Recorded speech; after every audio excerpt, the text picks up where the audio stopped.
Hello, so I will talk about high flow nasal cannula, which is an oxygen delivering device. This oxygen delivering device has shown its superiority over other conventional oxygen delivering device by offering us some added advantage.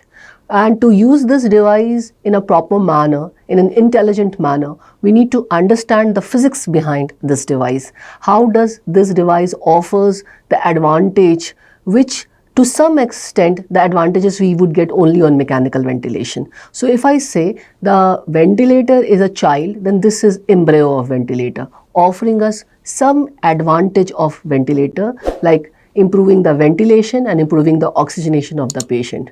This makes it superior over conventional oxygen therapy device, which are the devices which only provide supplemental oxygen therapy. This device is doing some added benefits as well. So we will discuss everything in this section. So exactly what is high flow nasal cannula? The high flow nasal cannula is a oxygen delivering device which is used for oxygenation and has an advantage over other device in giving the flow up to 60 liter per minute and FiO2 fixed and giving us the heated and humidified gas because humidifier is attached with this device. So high flow nasal cannula, high flow nasal cannula. This is basically a oxygen delivering device, oxygen delivering device, right? This is oxygen delivering device.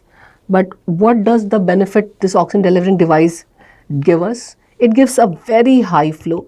It can give a very high flow up to 60 liter per minute and it will give fixed FiO2, nearly fixed FiO2, which can vary from 21 to 100% according to what setting we have done in the patient, and it also gives heated and humidified gas, humidified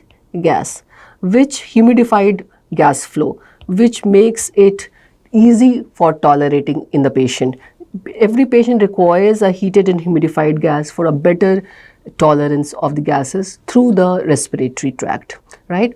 So all these benefits are offered by high flow nasal cannula, which is used for high flow nasal oxygenation. So HFNC, or we say HFNO, more or less it's the same thing. High flow nasal cannula is the device and we use it for high flow nasal oxygen therapy. Okay, so let us see what are the parts of this device. Now this device has a very soft nasal prongs, pliable nasal prongs, which makes it little different from the tough and the nasal prongs which is used for the conventional oxygen therapy. This is better tolerated by the patient. Then it has high pressure inspiratory tubing, which would help the device to deliver the flow at a higher rate, and this inspiratory tubing through which the patient will get the flow, this will also have let's say the supply attached to it for keeping the gas going to the patient heated. Then it has a humidifier attached to it. Then it has a blender attached to it, air oxygen blender. So this is, let's say, air oxygen blender, which mixes the oxygen and air, which according to our flow rate, whatever we want to keep, right? Then it has a humidifier. It has a high flow inspiratory limb, It has a soft, pliable nasal prongs, soft, pliable, wide bore nasal prongs, which is better tolerated by the patient. And we can fix the FiO2 by fixing the FiO2 in this device, as I said, from 21 to 100%. And by setting the temperature, we can set the temperature of the respiratory gases which is delivered to the patient from 31 to 37 degrees Celsius. So if we just talk about these two benefits which it offers, it gives us heated and humidified gases. First, let's talk about that. Because of this humidifier attached to it, it gives a heated and humidified gas. What would be the benefit? First, the device has a wide bore nasal prongs. Now this is soft. This nasal prongs are soft and pliable. So this makes it better for patient to tolerate it. Then, as I said, warming and humidification of the gas happens before it reaches the patient. So warming and humidification. Now we all know that if we increase the oxygen content of the inspiratory gas, the oxygen content of the mucus which is lining the respiratory tract would increase, and desiccation and drying of the respiratory tract would be prevented. This would make the gas tolerance by the patient comfortable, and it will also prevent the respiratory complication which is happening due to dry and desiccated gas. So increased water content of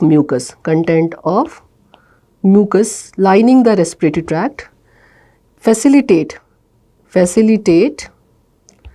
secretion removal from the respiratory tract, and decreases work of breathing and avoid airway desiccation, airway drying, airway desiccation and epithelial injury of the respiratory tract. So for a very long time, if you are giving a patient dry and the cold gases, that would increase the work of breathing, would cause more respiratory complication because of drying and desiccation of the mucus lining of the respiratory tract, which can cause mucus plug getting formed and obstruction leading to all the respiratory complication. So giving a heated and humidified gas has given immense benefit. One of the immense benefit which is provided by, one of the biggest benefit provided by this device. Okay. Now let us talk about why high flow nasal oxygen concentration. I told you that one major benefit is that it gives heated and humidified gas, which the conventional oxygen therapy does not give.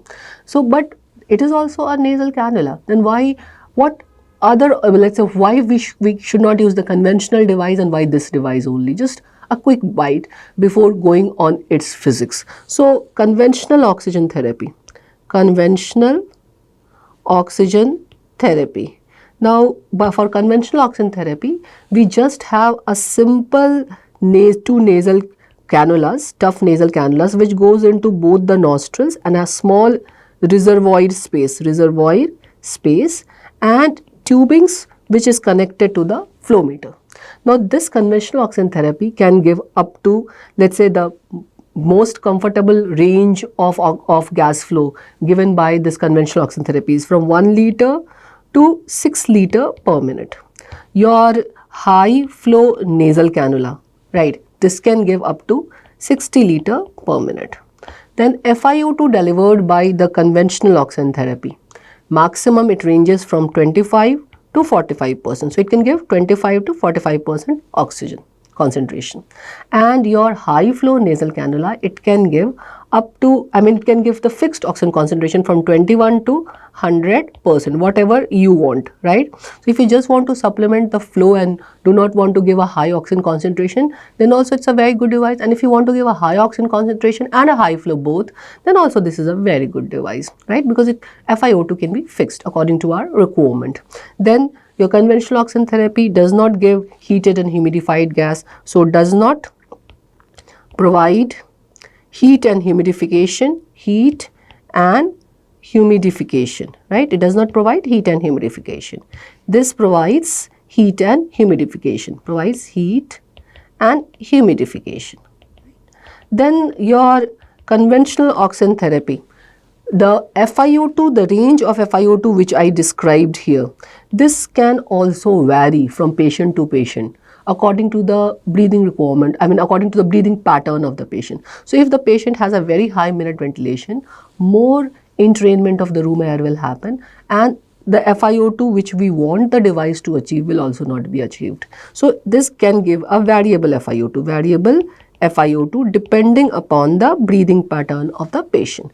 But your HFNC nearly give fixed FiO2, right? How it gives fixed FiO2 in a moment we will discuss. Okay, though it's a nasal cannula, it is also open to the atmosphere, but how does it give a fixed FiO2? That's the thing we need to understand. Okay, so now let's talk about what are the benefits, the physiological and the clinical benefits which HFNC will give over conventional or traditional oxygen therapy. So first of all, it will decrease the physiological dead space, right? and wash out the carbon dioxide and improve the oxygenation. So it will aid in ventilation and oxygenation. It will provide a positive end expiratory pressure, that is, it will provide a PEEP. It will increase the end expiratory volume, which will prevent the collapse of the alveoli. It will decrease the respiratory rate and increase the tidal volume. So it will improve the respiratory comfort, right? It will improve the respiratory comfort. How does it achieve all these things? What is the physics behind it? We have to understand. So first, at the point which we discussed, the first benefit, the physiological and the clinical benefit, it wash out the physiological dead space gases. So it wash out the upper airway dead space gases, which contains carbon dioxide and less of the oxygen, right? And this would help us in ventilation and oxygenation. How? Let us understand this by understanding the physics behind it. So wash out of upper airway dead space gas, upper airway dead space, from delivery of a large amount of gas, from delivery of a large amount of oxygen,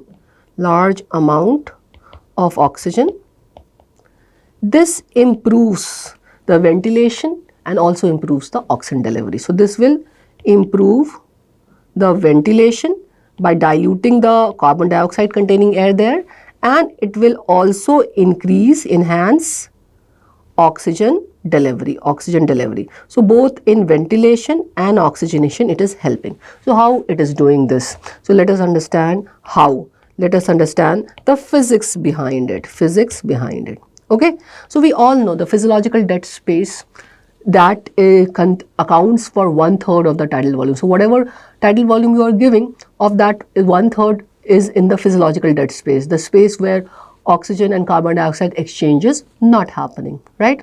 So when we are giving the flow of gas flow, and which is like, let's say, not compensating for this dead space, then the dilution of that would happen. But if we will give an overwhelming gas flow, which will consume all the gas of the physiological dead space also, then definitely the CO2 clearance and oxygen concentration of the gas present in the airway would increase, creating a better gradient for a better oxygenation, right? So just now I said physiological dead space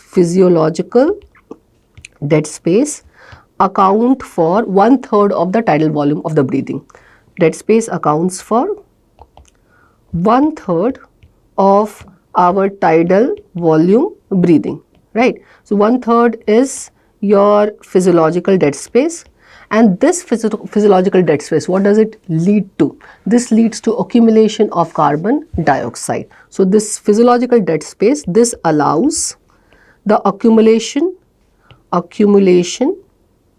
of carbon dioxide and decreases oxygen availability,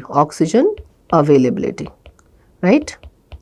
Now, when the inspiration, the tidal volume, is not effectively replacing or cycling the gas present in it, right? So when ventilation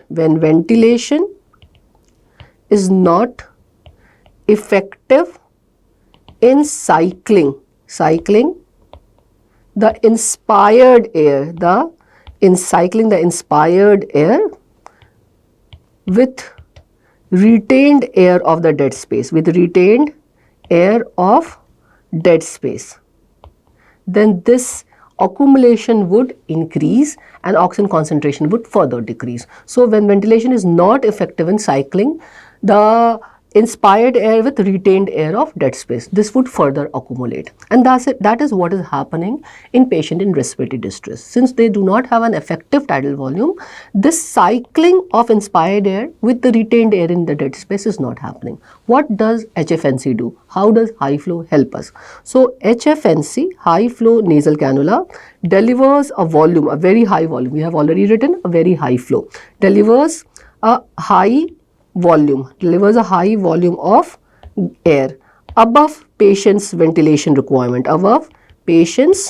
ventilation requirement. It gives 60 liter, it gives 50 liter, whatever you have set.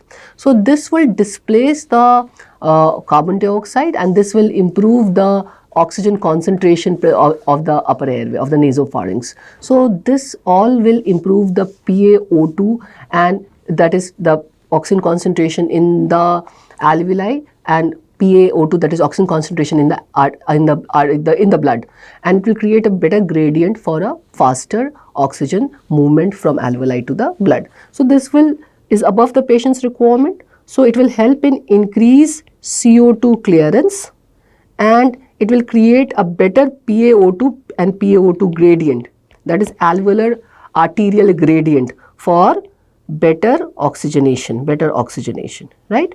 So it is helping in both oxygenation and ventilation, and this is being achieved by the high flow of the gases which we are giving. Okay, now this also, one more advantage I wrote, that it provides a positive end expiratory pressure, increases the end expiratory volume.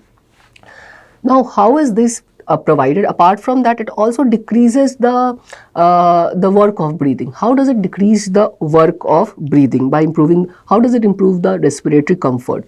So this reduces the airway, upper airway resistance as well, this high flow.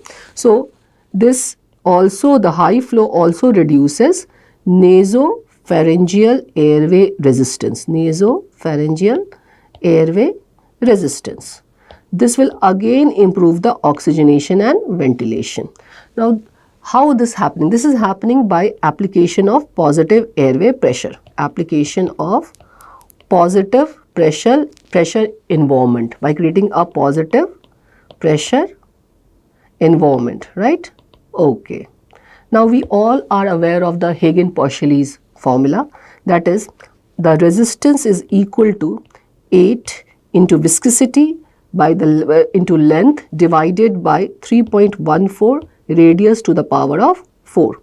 So, you know, when your nasopharynx, it's a dynamic environment. So, when a high flow of gases goes into the nasopharynx, the positive pressure environment which is created, it expands the nasopharynx. It increases the diameter of the nasopharynx. So, when the diameter of the nasopharynx increases, the resistance decreases, and what happens? By reduce of this resistance, the ease in the work of breathing. The work of breathing also reduces. So, nasopharynx is a dynamic environment. Nasopharynx has dynamic environment,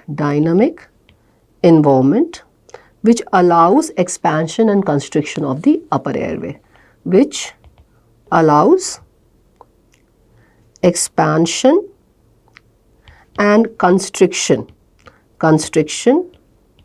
of airway, right, upper airway. By creating this positive pressure, the upper airway is dilates. So, upper airway, because of this positive pressure, dilates, and this will decrease the work of breathing. And various studies have also supported this fact, that work of breathing is reduced because the upper airway, because of the positive pressure which is being created, gets dilated, and once the dilatation happens, the resistance decreases. Okay, so this is another benefit which happens in the upper airway because of the positive pressure. The another thing which it does, it creates a positive pressure in the lower airway as well. So HFNC also creates, right, it also creates a positive pressure in the lower airway. So it creates PEEP, right, positive airway pressure in lower airway. Now, whatever flow per 10 liters per minute of flow in a patient with a closed mouth, when we give the high flow with HFNC and patient has a closed mouth, then it can deliver, the studies have shown, 0.7 centimeter of water PEEP. And with open mouth, it can deliver 0.35 centimeter of water, right, PEEP. So, for maximum benefit of positive end expiratory pressure, we need to direct the patient to keep the mouth closed, right. So, it creates a positive end expiratory pressure, and this in positive end expiratory pressure would also increase, it will also increase the end expiratory volume, So, all this will again decrease the work of breathing, will increase the tidal volume and decrease the respiratory rate. And as I said, every 10 liter per minute, 0.7 centimeter of water PEEP is being offered in the lower airway, and this it can have a dose effect. So at 10 liter it will offer 0.7 centimeter of water, at 20 liter it will offer 1.4 centimeter of water, at 30 liter further 0.7 into 3, that is 2.1 centimeter of water PEEP. So it has something called dose effect. Dose effect. So you can see at 30 liter, right, what is the positive pressure offered in the nasopharynx. At 40 liter, it further increases, and at 50 liter, it further increases, right? So as and as we are increasing the flow, we are getting a better and better positive and expiratory pressure. So if your patient requires more PEEP, then we have to keep a higher flow. If your patient's inspiratory flow requirement is high, patient is in tachypnea, the inspiratory flow requirement is high, you need to keep a higher flow, right? So you have to decide. I would discuss further how do we do the setting, how do we do the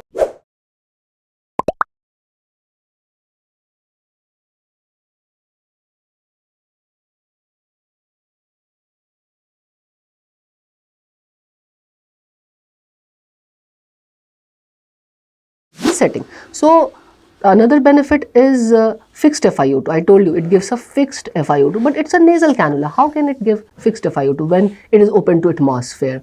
So why does it give fixed FiO2? The reason is same, because we are giving the gas with a high flow, and this high flow is preventing, this high flow, the gas which we give is more than the patient's inspiratory flow requirement. So if it is more than the patient's inspiratory flow requirement, the entrainment of the atmospheric air is not happening, and this is preventing the dilution and FiO2 being and helping us in keeping the FiO2 fixed, right? So fixed FiO2, it gives fixed FiO2. Why does it give fixed FiO2?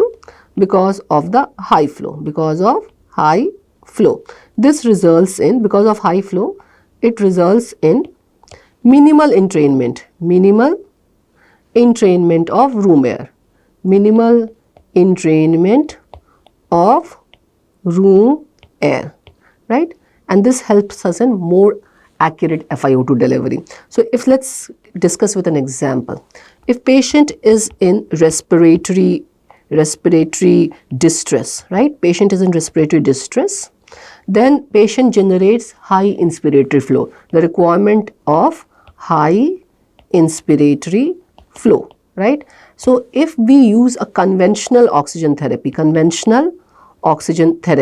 now they mostly give maximum, they give, let's say, 15 liter per minute or 10 liter per minute. So the flow requirement of patient would be much higher than the flow which is delivered by the standard device, So this will lead to the entrainment of the room air. This will cause entrainment of room air. So this, because patient's requirement is more, and this will cause dilution. But with HFNC, we are giving high flow. So the flow requirement of patient is less than the flow delivered. So this will prevent any entrainment. So fixed FiO2 will be delivered. Okay, so these are its benefits. So let's summarize all the benefits of your HFNC. So first point which I said in the benefit, it has a small pliable nasal bronchs, and this causes patient's comfort. So this enhances patient's comfort, right? Then heat and humidification, the gases are heated and humidified. So this facilitates removal of airway secretion,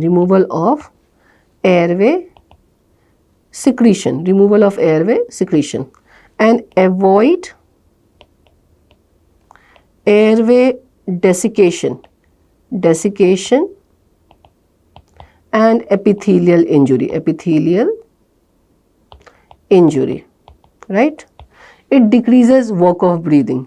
It also decreases work of breathing, right? And this improves the patient's comfort, improves patient comfort, okay? So all these are benefit because of this heated and humidified gas, as we have already discussed. Then washout of nasal dead space, what benefit it will do? It will improve ventilation and oxygenation. So it will improve ventilation and oxygenation. So it will improve ventilation and oxygenation of the patient. What about the PEEP effect, the positive and expiratory pressure effect, which this device offers? The PEEP effect would minimize the auto PEEP. So it will unload the auto PEEP. This will decrease the work of breathing, of course, and this will enhance the oxygen exchange. So it will enhance the oxygenation, right? The high flow, what benefit does it gives? It makes the FiO2 fixed. So it will give fixed FiO2 and it will improve the patient's respiratory pattern, the breathing pattern of the patient. So if patient is in dyspnea, the flow requirement is high, by supplementing the flow, we are improving the patient's breathing pattern. So it improves patient's breathing pattern, okay? Okay. So how do we do the setting? Now, two things are done in the setting in the most of the devices. There are various companies which make the devices. You need to see the manual and you need to understand the buttons present on the devices, how to operate the device. They are very simple and easy to operate. Two things is what we have to fix. We have to fix the flow rate. What is the flow rate you want to keep? And you have to fix the FiO2, okay? So how do you start using this device? When we attach it to the patient, we start it with a low flow of 20 to let's say 25 liter per minute. The range is from 5 liter to 60 liter per minute. So we set at 20 to 20, let's say 35 liters per minute. The range we have 5 to 60 liters per minute, right? And we set whatever FiO2 we want to achieve in the patient, we want to give to the patient. And we go on increasing the flow rate by 5 liter per minute to achieve the comfort which we want in the patient to be achieved. So we increase the flow rate. We increase the flow rate by 5 to 10 liter per minute till the respiratory mechanics improve, till the respiratory mechanics of the patient improves, okay? FiO2 we go on increasing till we achieve our adequate target PaO2, right? So FiO2 we increase till target PaO2 or target SaO2 what we want to achieve, okay? So this is how the setting is done. Very simple. Both the cannula is very softly put in the patient. We have to check the device is filled with the distilled water or not for humidification. We will set the temperature, whatever temperature we want. 31 to 37 degree is what is the range. We start initially with a lower temperature, then we set the flow, whatever flow we want to keep, and then we set the FiO2, what we want to achieve in the patient, and we change the flow and FiO2 according to our requirement by seeing the patient's comfort and target oxygenation that we want to achieve in the patient, okay?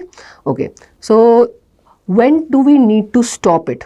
When do we need to switch it off? When to stop, right?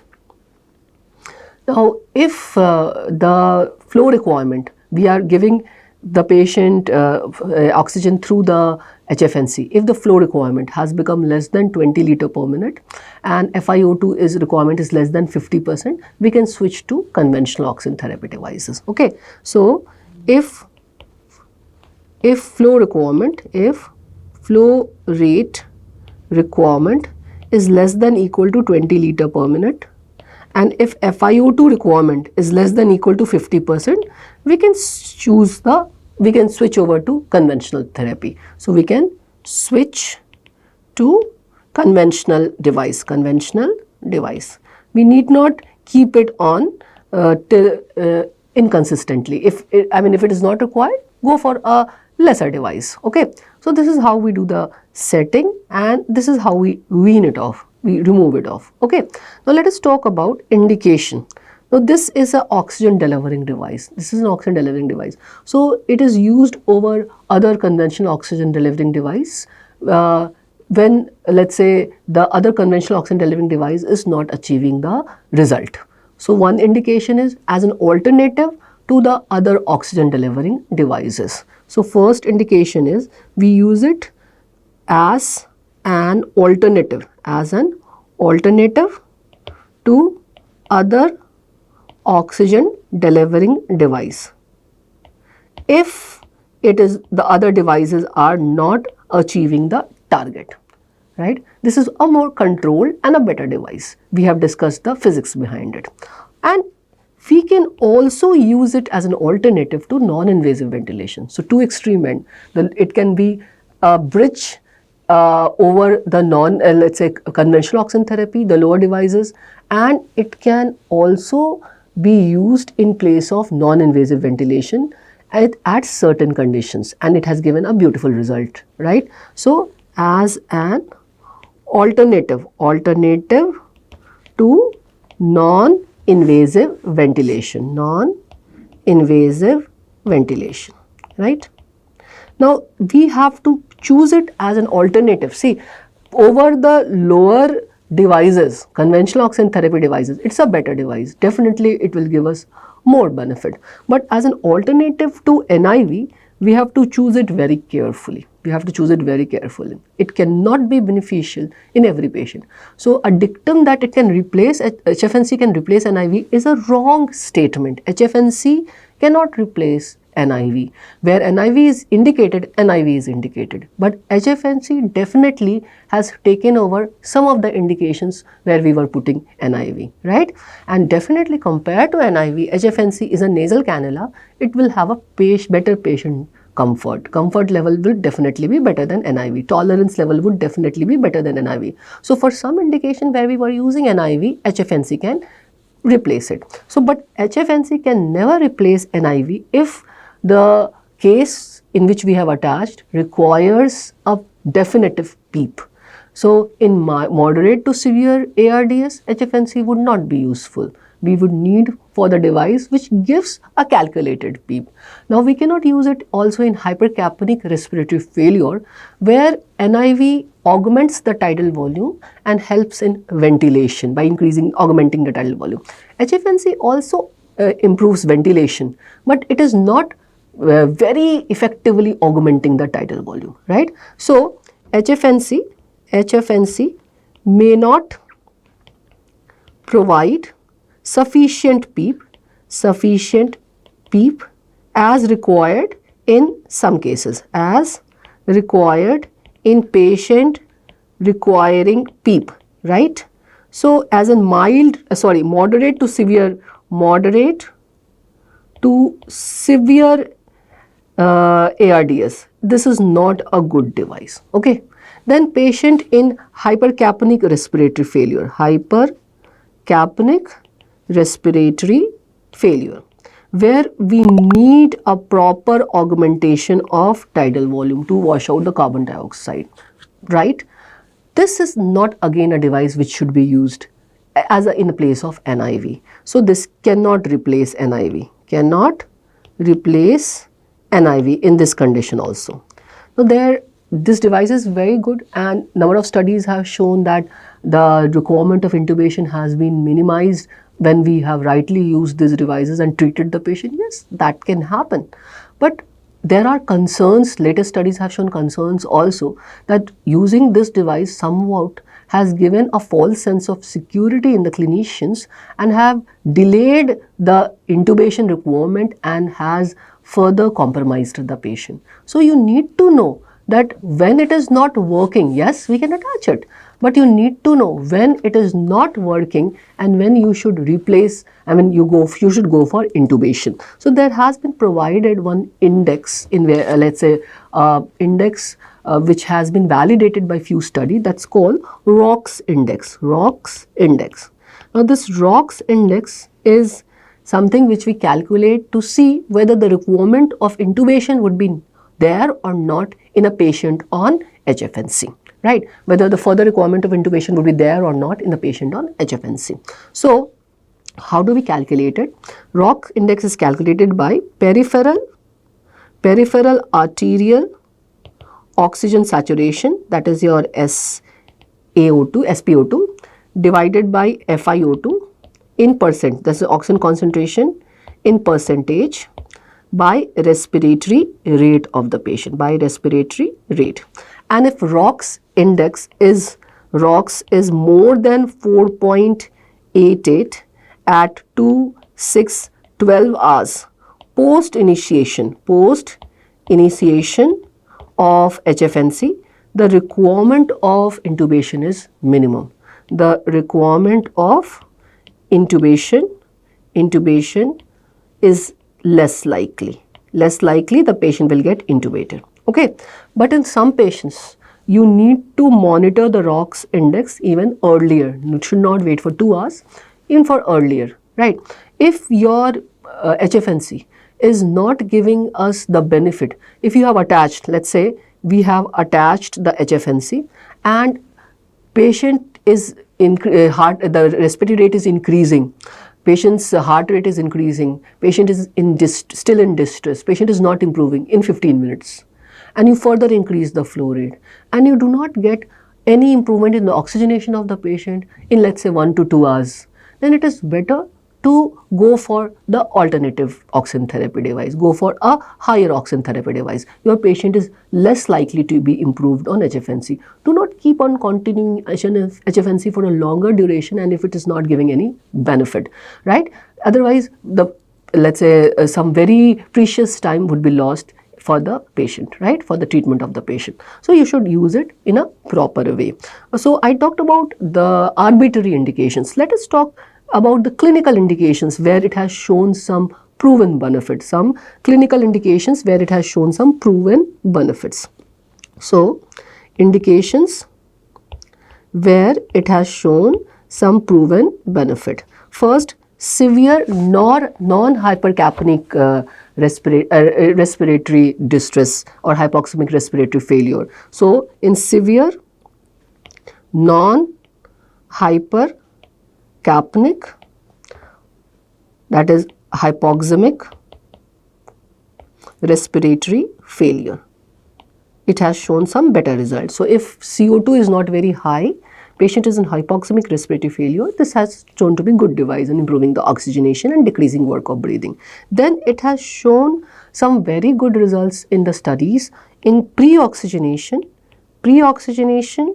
during difficult intubation condition, pre-oxygenation, and in apneic oxygenation in difficult airway situation, difficult airway scenario. Now in difficult airway management algorithm, previously it was written that attach, in case of any difficult airway, attach nasal cannula with oxygen flow at 15 liters per minute. Now it has been replaced that if you have HFNC available, attach high flow nasal cannula at the rate of 40-50 liter per minute or with oxygen at the rate of 40-50 liter per minute. Now that is what is called apneic oxygenation. If you are giving this oxygen flow through nasal cannula, once you have made the patient paralyzed, unconscious and paralyzed, we call it apneic oxygenation. Now some meta-analysis have shown that utilization of the ROX index in predicting the success or failure with the use of HFNC is unclear. So just using ROX index for guiding our therapy and not using our clinical judgment would not be good. So always, whenever you are using HFNC for any purpose, yes, we need to use ROX index, but your clinical judgment should also be there. Okay, so pre-oxygenation and let's say apneic oxygenation. One clinical proven benefit I told you, it has in non-hypercapnic hypoxemic respiratory failure. Another is for pre-oxygenation and apneic oxygenation. So for pre-oxygenation, what do I mean by pre-oxygenation? Pre-oxygenation is giving 100% or conventional pre-oxygenation is 100% oxygen for 3 to 5 minutes. Now we can give this by your oxygen mask and circuit also, oxygen mask and circuit, and we can give it by HFNC also. And what has studies shown, that is HFNC better than the traditional way of pre-oxygenation? No, it has not shown that. Matlab, there is a contradictory kind of reports in various studies. Studies have reported both are equivalent. If we are giving oxygen 3 to 5 minutes prior to making the patient unconscious, the pre-oxygenation, the apnea time for both the devices are equivalent. So it is not that HFNC give us some benefit over the traditional way of pre-oxygenation. Then let's talk about what does the study tell us about apneic oxygenation. Apneic oxygenation. Now for apneic oxygenation, definitely there is some better result with your HFNC. There is some better result, the efficacy and prolongation of the time to desaturation. For pre-oxygenation, it is equivalent to traditional method of pre-oxygenation, right? So same, it is not different. Most of the study has shown that it is not different, but apneic oxygenation, definitely it has shown benefit, definitely in studies. I will quote some studies also. It has shown benefit. Okay. Now the studies even have shown that for up to 90 minutes the CO2, the hypoxia is not happening in the patient, and CO2 increase is not very relevant. So up to 90 minute study also with this apneic oxygenation through HFNC has shown not increase in alarming PaCO2 and PaO2 being maintained. So there are various studies which has shown it good result in apneic oxygenation. So let me just quote these study of HFNC for pre-oxygenation. First, for pre-oxygenation, several trials have shown improved oxygenation when HFNC strategies are used. One recent randomized single center study compared 4 minutes of pre-oxygenation with HFNC, that is 100% FiO2 at 60 liter per minute, with NIV together with the concomitant NIV of 10 centimeter pressure support and 5 centimeter of PEEP, with NIV alone prior to intubation. So HFNC and NIV alone has been compared. HFNC with NIV and NIV alone has been compared. So HFNC NIV resulted in higher peripheral oxygen saturation, right, compared to the NIV alone, and fewer desaturation in the patient. So here we are using combination device. So we got a very good result. So in quoting this study, we can say in a patient who are at a very high risk of desaturation and very at a high risk of let's say harmful effect of desaturation, then the technique of oxygenation of HFNC with NIV can be beneficial as shown in this study.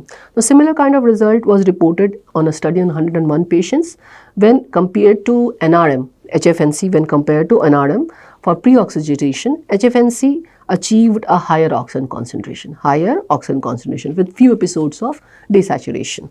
And in contrast to a multi-center study on 124 patients undergoing intubation who had a severe hypoxemia, the PaO2 FiO2 less than 300 mm of Hg and respiratory rate above 30 and FiO2 more than 50% to achieve saturation of more than 90%.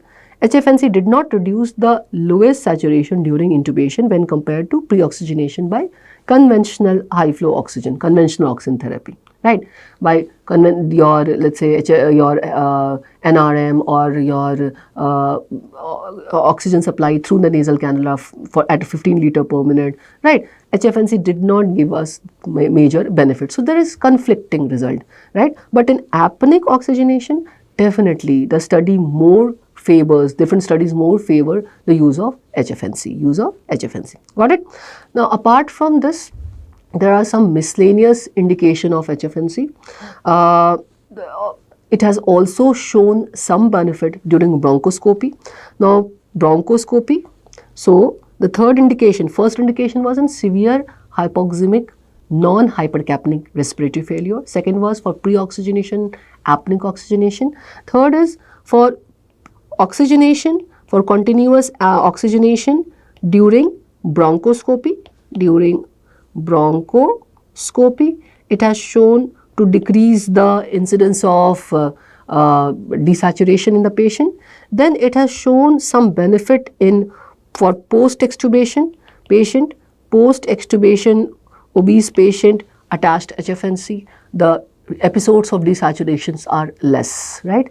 Now, apart from this, some miscellaneous indication, it has helped in weaning the patient when we are weaning the patient through tracheostomy, right? Who are weaning via tracheostomy, they may have some potential benefit. The HFNC may have some potential benefit over using just a blocker for the tracheostomy and helping in weaning. So, in a randomized crossover trial, when compared with oxygen delivered at 15 liter per minute through TPs, patients receiving HFNC at 50 liter per minute had a higher saturation for a given FiO2 when which permitted lower FiO2 to be administered. So it achieved a better oxygenation at a lesser oxygen supply.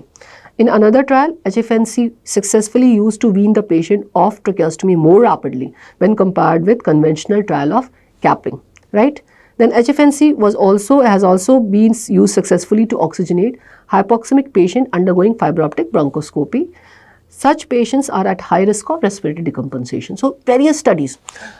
If it is used during bronchoscopy in a respiratory compromised patient, the episodes of desaturation was seen less. It was used as a bridge device after extubation, right? After extubation, then it was used for weaning out for a patient whom we were using tracheostomy for weaning. So it has number of indications, and if it is used by understanding the physics behind the device, then definitely it's a very good device to be used, but we need to use it intelligently. So what are, let's say, in the end, I want to tell you the various places where HFNC has been used, some with proven benefit, some with not proven benefit, but studies are still going on for these indications as well.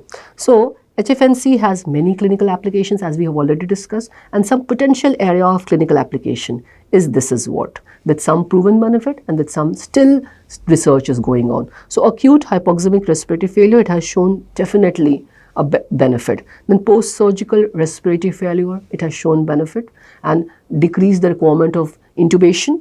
Then acute heart failure, pulmonary edema patient, it has shown the benefit. Then hypercapnic respiratory failure or COPD patient, it is being studied, but compared, if patient is in failure, if patient is in respiratory failure, hypercapnic failure, then this is not a good device, okay? Then pre and post extubation oxygenation in high risk patient, it is good device to be used. In obstructive sleep apnea, the device has shown some promising result in some recent studies. Then in emergency department, when we want to improve the oxygenation quickly before intubation, again it has been used for pre-oxygenation. And in patient whom we do not want to intubate, that is patient, immunocompromised patients, etc.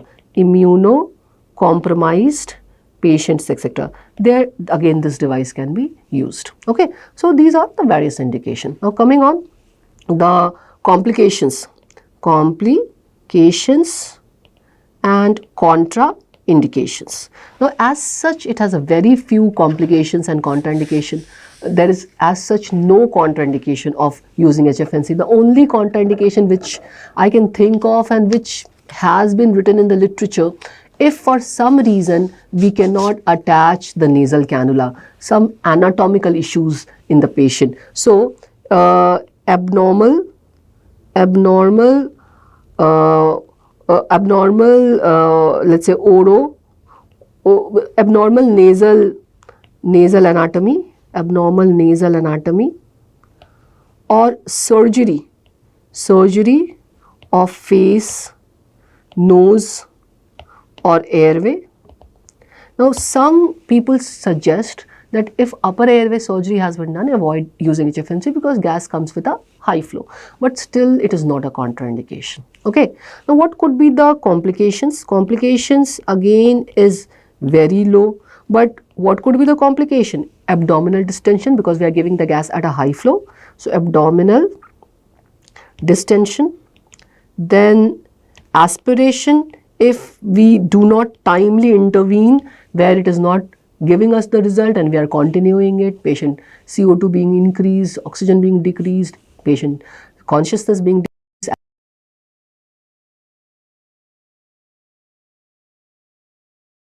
barotrauma. So these are the few complications which can be associated with it, right? So this is all I wanted to talk about HFNC. Again, I am saying it's a very good device if used intelligently. This is all about HFNC. Thank you.